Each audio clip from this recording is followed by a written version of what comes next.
करते हैं हमारा ये मर्तबा कैसा कि हम तकल्लुफ पे शिरकत दे, मगर मेहमान गरीबों के होते हैं बादशाह अक्सर। राजौरी सुपर लीग एडिशन 4 का इनकाद ऑनरेबल एमएलए साहब के हाथ हुआ और ये तारीखी लम्हात कैमराज में बंद किए जा रहे और हम मुबारकबाद देते हैं आरएसएल 4 की ऑर्गेनाइजिंग टीम को, जिसमें डॉक्टर एहसान कुरैशी हो, अनवारुल हक, इनके साथ कनब बड़ियाल साहब, जिनके वालिद मोहतरम के नाम पे ये टूर्नामेंट डेडिकेट किया गया है। कनब बड़ियाल जी को दावत दूंगा, वो टोकन ऑफ रिस्पेक्ट एक सवाल पेश करेंगे जनाब डॉक्टर एहसान कुरैशी जी, ऑनरेबल एमएलए राजौरी साहब, और उनके साथ रहेंगे विक्रांत जी, एजाजदार साहब और जितने भी तशरीफ फरमा स्टेज पे लोग हैं, कनब बड़ियाल जी, हम तमाम लोगों का वेलकम करते हैं। मेरे लिए ये बड़ा एक इमोशनल मोमेंट है। इमोशनल मोमेंट इसलिए है क्योंकि जब मुझे मेरे छोटे भाई नेशनल पब्लिक स्कूल के एमडी श्री कनब बड़ियाल जी ने मुझे कहा कि हमारी जो मेरे गुरु, जो मेरे मेंटर, जिन्होंने मुझे नर्सरी से उंगली पकड़कर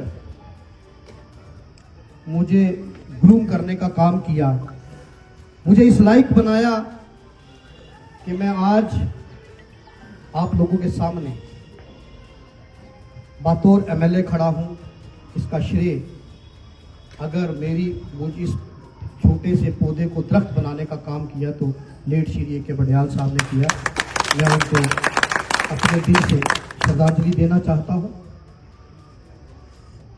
मेरे भाई कनब बड़ियाल जी मेरे एक बड़े भाई और मेरे साथ मेरे इस सफ़र के साथी, इनके साथ ही हमने सोशल एक्टिविज्म का काम स्टार्ट किया और एनजीओ में साथ काम किया। विक्रांत शर्मा जी जो राजौरी में एक जानी मानी शख्सियत है, इंटेलेक्चुअल पर्सनालिटी है। मेरी भाभी, छोटी बहन की तरह मिसिस बड़ियाल की, उनके साथ डार साहब हैं, मेरे रफीक चौधरी साहब जो हमारे यूथ कांग्रेस के डिस्ट्रिक्ट प्रेसिडेंट हैं, राजेंद्र जी मेरे साथी, और ये वार्डन भी पहाड़ी हॉस्टल के रहे हैं।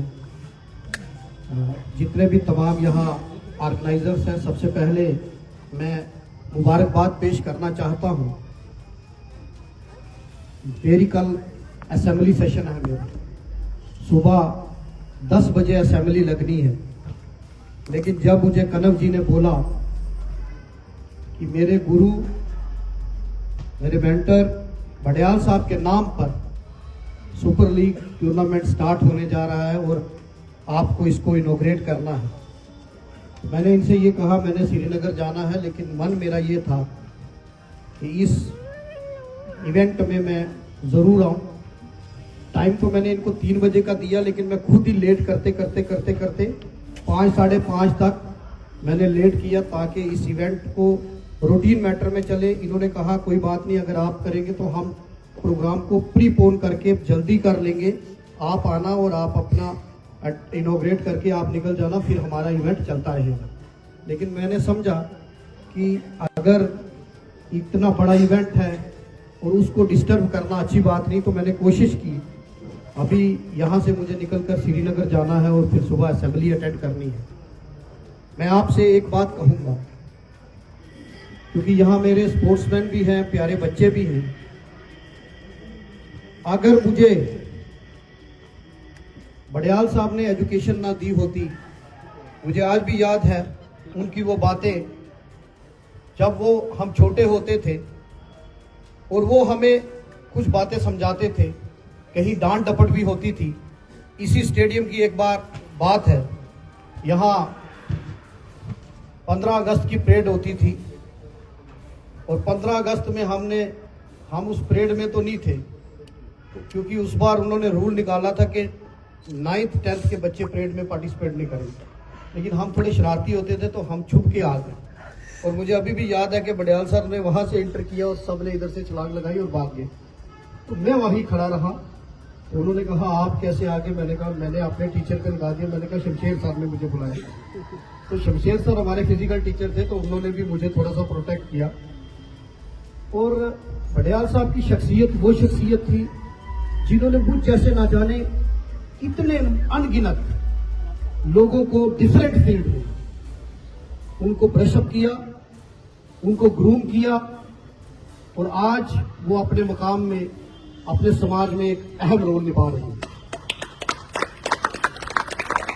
मैं हमेशा जब भी मैं असेंबली में मैंने इलेक्शन लड़ने का सोचा